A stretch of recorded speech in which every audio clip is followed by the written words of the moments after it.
So minus 23 is the new center of the audio universe, you could say. That is the level everything should be normalized to. And of course we advocate normalization of the source. We want to really have the source normalized, because then you have the chance for higher audio quality, for higher dynamic range. There are later processes in the chain which can still help you if the source is not normalized. You have archival input, you have live feeds or whatever that are not at minus 23. So there are other stages that can help you. But the goal is to normalize the source, because there the biggest impact is possible. In addition to that minus 23 level, as the average of a program, we also introduce a so-called gating method. What's that, and why do we have that? Imagine a feature film that is highly dynamic and has lots of periods of very low level audio or silence, like sparse conversation, one sentence, 30 seconds, nothing, next sentence, 20 seconds, nothing, big gunshot, half a minute, nothing. Yeah. If you measure that with a loudness meter, without anything else, those low-level passages will really bring the level down, of course, of the loudness measurement, because, well, it's low-level audio. So the result of this measurement will be quite low in loudness level. If you now take that low loudness level to normalize it against the news program or a compressed heavy hard rock music festival or whatever, then the speech and the gunshot of this highly dynamic material will be way too loud. Because the loudness level was so low, you had to bring up the whole movie quite considerably.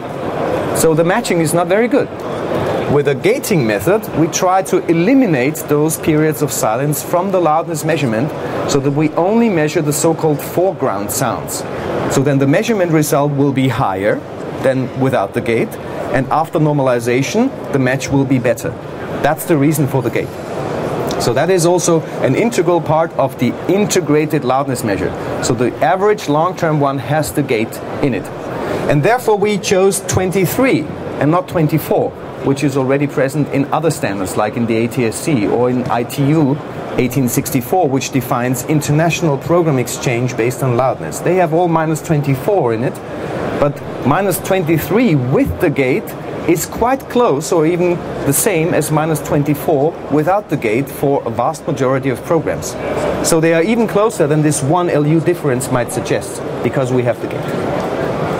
Loudness range now is this descriptor which I told before can help you decide if you need dynamic range compression.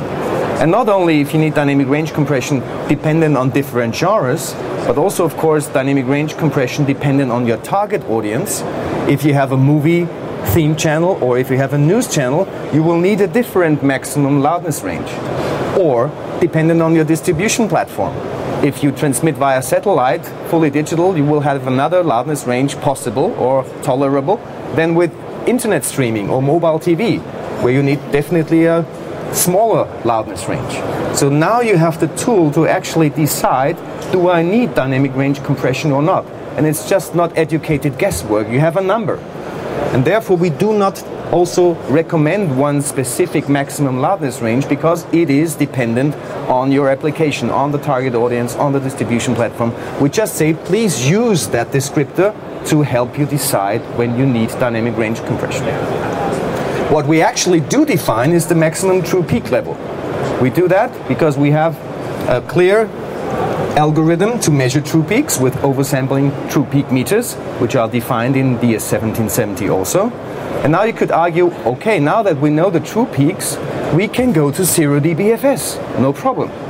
But as 4 times oversampling still has a certain, error, a potential error in the reading, a certain underread, we do define -1 and not 0 dB true peaks, as it's called. -1 dB true peak is the new maximum permitted true peak level in production, generic production. You would possibly or potentially need even lower, or a lower one, if you think about AC3 encoding your signal. Then maybe -2, because the AC3 encoder needs a little bit more headroom. Or -5 dB true peak as the maximum if you think about analog rebroadcasting of an FM on an FM carrier. Yeah? The signal relationships are, by the way, designed in a supplementary document that we have in the distribution guidelines. At the end, a little bit funny note. I'm very happy with the numbers 1 to 8 of our recommendation, because I could use it for designing our logo of the loudness recommendation, you just take the EBU colors, careful rearrangement, and we have the happy smiling face. So this is the logo of our loudness recommendation, and this is what we want, happy consumers. And I think we're closer than ever to reaching that goal. It's a big switch, of course, so it cannot happen overnight. But I think we have now the tools, and it's up to the broadcasters now to actually implement it. Unfortunately, there is already quite some considerable commitment. German broadcasters, Swiss, Austrian broadcasters who have committed themselves, yes, we're going to do that. And we hope to see a critical mass of broadcasters soon, so that it's really spreading and we can finally solve that age-old problem. If you want more information, please go to techebuch/loudness, and you can download already the 3 published documents.